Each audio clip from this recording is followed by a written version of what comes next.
Kemiskinan bukanlah sekedar angka statistik, melainkan wajah yang nyata dari ketimpangan sosial di negeri ini. Hingga saat ini, jutaan masyarakat tradisional di Indonesia masih berjuang untuk memenuhi kebutuhan standar seperti halnya kebutuhan pangan, pendidikan, dan juga kesehatan. Saya Muhammad Zahran dari Sosial Ekonomi Perikanan, Fakultas Perikanan dan Ilmu Kelautan Universitas Brawijaya Kediri akan mengulas terkait mengentaskan kemiskinan nelayan di Indonesia dari bantuan ke pemberdayaan. Berdasarkan data dari statistik menunjukkan sebagian besar rumah tangga miskin di wilayah pesisir masih menghadapi kesulitan ekonomi, pendidikan, dan juga akses modal. Padahal sektor perikanan menyumbang jutaan ton hasil laut setiap tahun dan menjadi tulang punggung ekonomi maritim di Indonesia. Kemiskinan nelayan bukan hanya soal pendapatan yang rendah, tetapi juga sistem yang belum berpihak.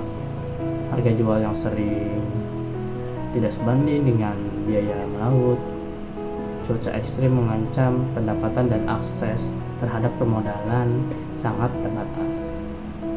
Banyak nelayan yang masih menggunakan alat tradisional dan bergantung pada tengkulak untuk menjual hasil tangkapan. Akibatnya mereka tuh sulit dalam keluar dari lingkaran kemiskinan meskipun sudah bekerja karena setiap harinya. Pemerintah Indonesia telah memunculkan berbagai kebijakan, salah satunya adalah program peningkatan kehidupan nelayan atau PKN yang dijalankan oleh Kementerian Kelautan dan Perikanan Indonesia. Program ini bertujuan untuk meningkatkan kesejahteraan nelayan melalui bantuan sarana dan prasarana tangkap, bangunan rumah nelayan, dan pelatihan keterampilan alternatif seperti budidaya ikan, pengolahan hasil laut, hingga ekowisata pesisir.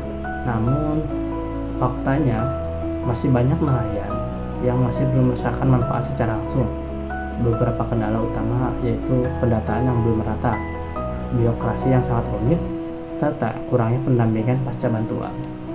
Menurut saya, kebijakan pemerintah seperti peningkatan kehidupan nelayan atau PKN merupakan langkah yang baik karena menandakan perhatian terhadap nyata kelompok nelayan selama ini.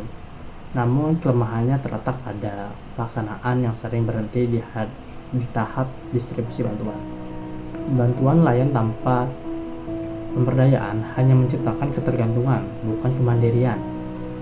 Karena itu, saya menilai program ini perlu disinergikan dengan pendidikan ekonomi, koperasi nelayan, dan dukungan teknologi seperti aplikasi pemasaran ikan lokal.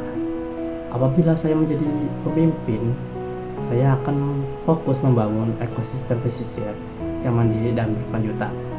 Yang pertama, saya akan menciptakan pusat pelatihan nelayan muda digital, yang dimana mereka tidak hanya diajarkan cara melaut, tapi juga bagaimana mengolah bisnis, memasarkan produk secara online, dan juga memahami harga pasar. Yang kedua, akan memperluas program diversifikasi ekonomi pesisir seperti budidaya rumput laut, ekowisata bahari, dan industri olahan laut. Maka dari itu, kemiskinan bukan takdir, tapi tantangan yang diatasi jika berpihak dan kolaborasi.